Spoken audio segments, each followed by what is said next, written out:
वो कौन सा एक सिद्धांत है जो ब्रह्मांड, समाज और हमारे व्यक्तिगत जीवन को एक साथ बांध कर रखता है? ये सवाल सुनने में जितना बड़ा लगता है, इसका जवाब शायद उतना ही सरल और गहरा है। आज हम इसी की तह तक जाने की कोशिश करेंगे। हमारे पास रायन बेदी का एक दस्तावेज है और इसकी मदद से हम धर्म की प्राचीन और बहुत गहरी अवधारणा को समझेंगे। हमारा मकसद आज सिर्फ समझिए परिभाषाएं रटना नहीं है, बल्कि धर्म के मूल अर्थ को पकड़ना है। ये जानना है कि यह मजहब या रिलीजन से कैसे और क्यों अलग है, और सबसे जरूरी बात, ये आज की भागदौड़ भरी जिंदगी में हमारे लिए क्या मायने रखता है। तो चलिए इस गहरी और दिलचस्प खोज में उतरते हैं। ये वाकई एक बहुत जरूरी चर्चा है, क्योंकि धर्म एक ऐसा शब्द है जिसका हम सब इस्तेमाल तो करते हैं, लेकिन शायद ही कोई इसके असल मतलब पर ठहर कर सोचता है। इसका कोई सीधा साधा अंग्रेजी अनुवाद भी तो नहीं है। रायन बेदी के दस्तावेज का जो केंद्रीय विचार है वो ये है कि धर्म सिर्फ एक शब्द नहीं, बल्कि एक तरह से अस्तित्व का आधार है। ये वो अदृश्य ब्रह्मांडीय नियम है जो हर चीज को व्यवस्थित रखता है। सूरज के उगने से लेकर हमारे नैतिक फैसलों तक सब कुछ इसी के दायरे में है। तो फिर शुरुआत वहीं से करते हैं जहां से शब्द की शुरुआत हुई, मतलब इसकी जड़ से। दस्तावेज में ये बताया गया है कि धर्म जो शब्द है वो संस्कृत के ध्रे धातु से बना है। हाँ, ध्रे, जिसका मतलब है धारण करना या बिल्कुल बनाए रखना। बिल्कुल। तो क्या इसका मतलब ये है कि धर्म वो है जो सब कुछ थामे हुए? बिल्कुल, यही इसका सबसे बुनियादी और सबसे गहरा अर्थ है, जो ब्रह्मांड को बिखरने से बचाता है, जो समाज को अराजक होने से रोकता है, जो एक व्यक्ति को नैतिक रूप से मजबूत बनाए रखता है, वही धर्म है। और ये कोई नया विचार नहीं है। वैदिक साहित्य के अनुसार ये वो ब्रह्मांडीय व्यवस्था है जो सृष्टि को बनाए रखती है। और इस दस्तावेज में तो ये भी दावा किया गया है कि ये ज्ञान 21,000 साल से भी ज्यादा पुराना हो सकता है। ये इंसानों के बनाए नियम नहीं, बल्कि अस्तित्व की अपनी एक सहज प्रकृति है। मैं तो हमेशा सोचता था कि धर्म का जो विचार है वो सिर्फ भारतीय दर्शन तक ही सीमित है, लेकिन सोर्स के मुताबिक ये कॉन्सेप्ट पाली में धम्म, तिब्बती में चोस, हाँ। यहाँ तक कि चीनी में फा और जापानी में हो के रूप में भी मौजूद है। ये तो इस विचार को एक बिल्कुल नया ग्लोबल पर्सपेक्टिव देता है। बिल्कुल। इसका मतलब ये एक सार्वभौमिक मानवीय विचार है जिसे अलग अलग संस्कृतियों ने अपने अपने तरीके से समझा। आपने सही शब्द इस्तेमाल किया, सार्वभौमिक। और ये ब्रह्मांडीय नियम सिर्फ ग्रहों और तारों तक सीमित नहीं है, ये सीधे तौर पर हमसे जुड़ता है। दस्तावेज के अनुसार धर्म सही और गलत की हमारी वो जो अंदर की आवाज होती है वो सहज समझ है। ये वो आवाज है जो हमें बताती है कि क्या नैतिक है। इसी के लिए दस्तावेज में एक बहुत शक्तिशाली वाक्यांश का इस्तेमाल किया गया है, सार्वभौम सामूहिक चेतना। सार्वभौम सामूहिक चेतना, ये सुनने में बड़ा भारी लग रहा है। इसे थोड़ा आसान शब्दों में समझाएंगे? क्या इसका मतलब यह है कि हम सब अनजाने में एक नैतिक इंटरनेट से जुड़े हुए हैं? हाँ, आप इसे ऐसे समझ सकती हैं। इसे ऐसे समझिए जैसे इंटरनेट पर कोई ट्रेंडिंग टॉपिक होता है। जब ज्यादातर लोग एक अच्छी, सकारात्मक और सच्ची बात कर रहे होते हैं तो पूरा माहौल सकारात्मक रहता है। लेकिन जैसे ही नफरत, झूठ या अफवाहें ट्रेंड करने लगती हैं, पूरा ऑनलाइन स्पेस वो जहरीला हो जाता है। रायन बेदी का तर्क है कि समाज की चेतना भी कुछ इसी तरह काम करती है। जब ज्यादातर लोग नैतिक रूप से शुद्ध विचार और कर्म करते हैं तो समाज में सद्भाव यानी धर्म स्थापित होता है। अच्छा। लेकिन जब लालच और भ्रष्टाचार हावी हो जाते हैं तो ये सामूहिक चेतना दूषित हो जाती है और समाज में अधर्म फैलने लगता है। ये सार्वभौमिक चेतना की बात बहुत दिलचस्प है, लेकिन इससे मेरे मन में एक सवाल उठता है। अगर ये नियम पूरे ब्रह्मांड पर लागू होता है तो फिर ये मेरे लिए एक व्यक्ति के तौर पर क्या मायने रखता है? क्या दस्तावेज इस ब्रह्मांडीय नियम को हमारे रोजमर्रा के जीवन के उद्देश्य से जोड़ता है? बिल्कुल, और यहीं पर यह चर्चा और भी व्यक्तिगत हो जाती है। दस्तावेज कहता है कि हर व्यक्ति का एक स्वधर्म होता है। स्वधर्म? हाँ, यानी उसका सच्चा बुलावा या जीवन का उद्देश्य। ये वो काम है जिसे करने के लिए आप बने हैं, जो आपको सार्थकता का एहसास कराता है। लेकिन कोई अपना स्वधर्म या सच्चा बुलावा खोजे कैसे? ये तो शायद आज के समय का सबसे बड़ा सवाल है। यहाँ दस्तावेज पारंपरिक वैदिक अवधारणा और उसकी आधुनिक व्याख्या के बीच एक बहुत दिलचस्प पुल बनाता है। पारंपरिक रूप से माना जाता था कि व्यक्ति का धर्म वो काफी हद तक पूर्व निर्धारित होता है। लेकिन दस्तावेज इस बात पर जोर देता है कि हमारे कर्म यानी हमारे कार्य और हमारे प्रयास इसे बदल सकते हैं।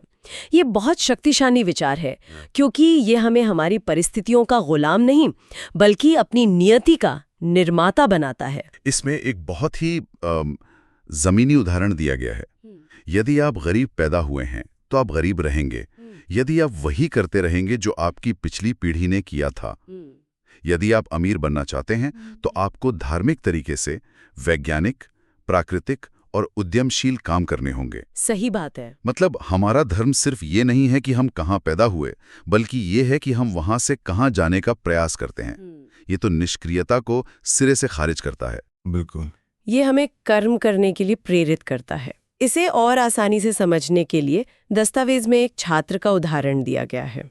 एक छात्र का धर्म क्या है? सीखना, ज्ञान प्राप्त करना। हाँ, सीखना, ज्ञान प्राप्त करना, अपने साथियों की मदद करना, बड़ों का सम्मान करना और एक सकारात्मक माहौल बनाना। ये सुनने में बहुत सीधा साधा लगता है। हाँ, सुनने में तो बहुत आदर्शवादी लगता है, लेकिन असली दुनिया में तो ईर्ष्या, अस्वस्थ प्रतिस्पर्धा जैसी चीजें भी होती हैं। क्या सोर्स इन रुकावटों की बात करता है? हाँ, और ये बहुत जरूरी है। दस्तावेज साफ तौर पर उन बाधाओं को पहचानता है जिनका हम सब सामना करते हैं। ईर्ष्या, लालच, वासना और साथ ही हमारे ऊपर सिस्टम से आने वाला दबाव। सिस्टम से दबाव मतलब सरकार, कारपोरेट जगत और मीडिया का प्रभाव। जी, बाहरी ताकतें हमें हमारे स्वाभाविक धर्म से भटका सकती हैं। लेकिन दस्तावेज एक बहुत आशावादी बात भी कहता है। वो ये कि जब यही छात्र अपने पेशेवर जीवन में कदम रखें तो वे धार्मिक मार्ग अपनाकर यानी ईमानदारी, सत्यनिष्ठा और करुणा के साथ काम करके इन बुरी प्रवृत्तियों को सामूहिक रूप से कमजोर कर सकते हैं। अच्छा। ये एक धीमी प्रक्रिया है, लेकिन जब पर्याप्त लोग ऐसा करने लगते हैं तो समाज में एक बड़ा बदलाव आ सकता है। ये व्यक्तिगत धर्म का एक सामूहिक प्रभाव है। यहाँ पर दस्तावेज एक ऐसा मुद्दा उठाता है जिसने मुझे सच में सोचने में मजबूर कर दिया। हम धर्म शब्द का इस्तेमाल हर रोज करते हैं, लेकिन शायद बिल्कुल गलत तरीके से। ये रिलीजन या मजहब के साथ जुड़ा हुआ है, पर दस्तावेज कहता है कि ये एक बहुत बड़ी गलतफहमी है। हाँ, और ये इस पूरी चर्चा का शायद सबसे महत्वपूर्ण हिस्सा है। दस्तावेज का तर्क ये है कि धर्म सार्वभौमिक है, मतलब सबके लिए एक है। सबके लिए? यस। जैसे गुरुत्वाकर्षण का नियम। बिल्कुल, क्या बढ़िया उदाहरण है। जैसे गुरुत्वाकर्षण का नियम सबके लिए एक है, आप कहीं भी हो, किसी भी मजहब के हो, वैसे ही नैतिक और ब्रह्मांडीय नियम भी सबके लिए एक हैं।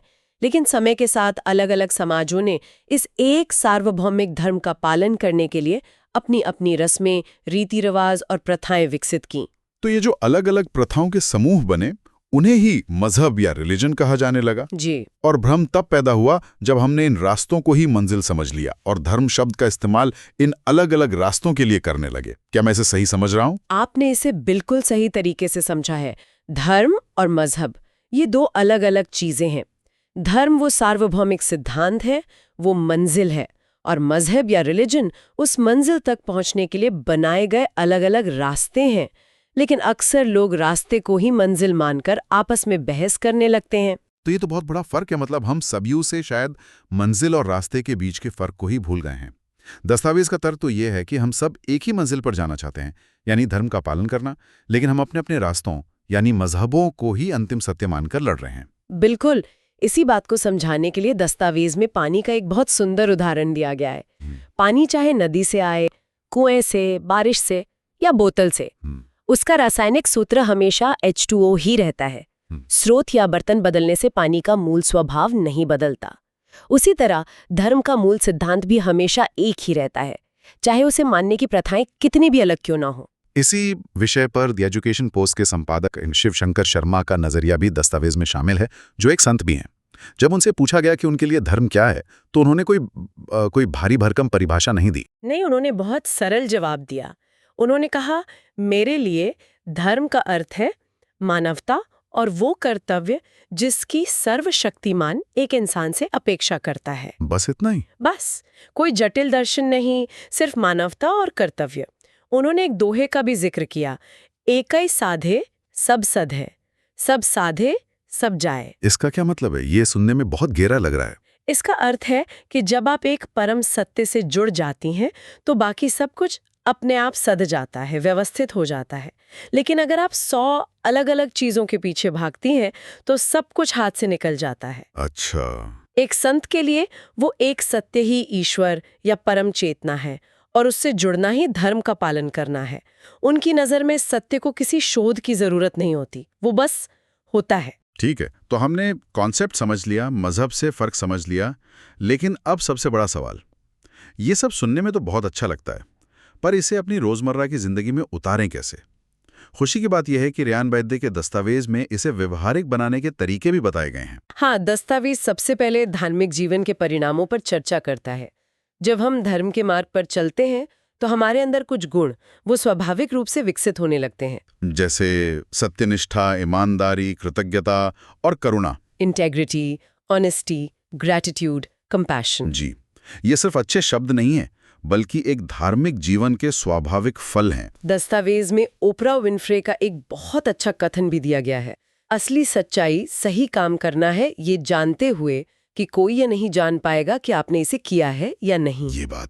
ये बात बहुत गहरी है। मतलब असली परीक्षा तब होती है जब कोई देख नहीं रहा होता। सही कहा। दस्तावेज के मुताबिक यही असल में धर्म का पालन है। बिल्कुल। जब कोई आपको नहीं देख रहा हो तब आप क्या करते हैं, वही आपका असली चरित्र या धर्म है। और इसे और भी व्यवहारिक बनाने के लिए दस्तावेज 2 सूचियां देता है। पहली सूची हजारों साल पुरानी है, जो वैदिक विद्वान मनु द्वारा सुझाए गए धर्म के 10 मूलभूत नियमों की है। ये तो बहुत दिलचस्प है। इसमें कौन-कौन से नियम शामिल है? इसमें धृति यानी धैर्य, क्षमा यानी माफ करना, दम यानी आत्मनियंत्रण, अस्तेय यानी चोरी न करना। अस्तेय, चोरी न करना। हाँ, फिर शौच यानी तन और मन की सफाई, इंद्रिय निग्रह यानी अपनी इंद्रियों पर नियंत्रण, धी यानी विवेकपूर्ण बुद्धि, विद्या यानी ज्ञान, सत्यम यानी सत्य बोलना और अक्रोध यानी क्रोध न करना। ये तो जीवन जीने के लिए एक पूरी गाइड बुक जैसी है। हाँ। लेकिन इनमें से कुछ नियम, जैसे अक्रोध यानी क्रोध न करना, आज के दौर में जहां हर कदम पर तनाव और गुस्सा दिलाने वाली परिस्थितियां हैं, ये तो लगभग सुपर ह्यूमन लगता है। हाँ। क्या सोर्स इस पर कुछ कहता है कि इन आदर्शों को असल जिंदगी में कैसे साधा जाए? ये एक बहुत ही व्यवहारिक सवाल है। दस्तावेज ये नहीं कहता कि आप एक दिन में सिद्ध हो जाएंगे, बल्कि ये एक अभ्यास है, एक साधना है। अक्रोध का मतलब ये नहीं है कि आपको कभी गुस्सा आएगा ही नहीं, बल्कि ये है कि आप उस गुस्से को अपने ऊपर हावी नहीं होने देंगे और उसके आधार पर कोई गलत काम नहीं करेंगे। यह एक रोजमर्रा का अभ्यास है, कोई अंतिम मंजिल नहीं। और दूसरी सूची, आपने कहा था कि 2 सूचियां हैं। दूसरी सूची आधुनिक समय के लिए बनाई गई है, जिसका शीर्षक है हमारे समय के लिए धर्म के अभ्यास। इसमें 12 आधुनिक प्रथाएं हैं जो इन प्राचीन नियमों को आज की जिंदगी में लागू करने में मदद करती हैं। इसमें से कुछ प्रथाएं जो आज के समय में बहुत जरूरी लगती हैं, उन पर बात करते हैं। जैसे अपने कर्मों और कार्यों की जिम्मेदारी लेना। आज के दौर में जहां अपनी गलतियों के लिए दूसरों को दोष देना इतना आम है, ये बहुत बड़ी बात है। हाँ, और एक और है दूसरों की जरूरतों को अपनी जरूरतों से ऊपर रखना।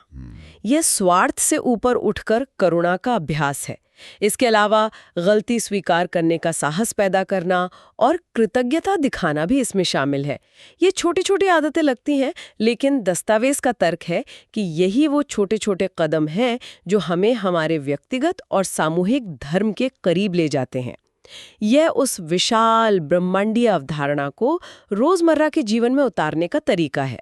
तो आज की चर्चा का सार यही है। हमने ब्रह्मांड को थामने वाली एक व्यवस्था के रूप में धर्म को समझना शुरू किया, फिर अपने अंदर झांक कर उसे अपने जीवन के उद्देश्य के रूप में देखा। हमने ये भी समझा कि यह मजहब या रिलीजन के रास्ते से कैसे अलग है, और आखिर में हमने इसे जीने के कुछ व्यावहारिक तरीकों पर भी बात की। बिल्कुल। और अगर एक लाइन में इसका निष्कर्ष निकालना हो तो वो ये है कि धर्म नियमों का कोई कठोर सेट नहीं है, बल्कि एक मार्गदर्शक सिद्धांत है। ये वही सार्वभौमिक सामूहिक चेतना है जिसका पालन करने पर न सिर्फ हमारे अपने जीवन में बल्कि पूरे समाज में सद्भाव आता है।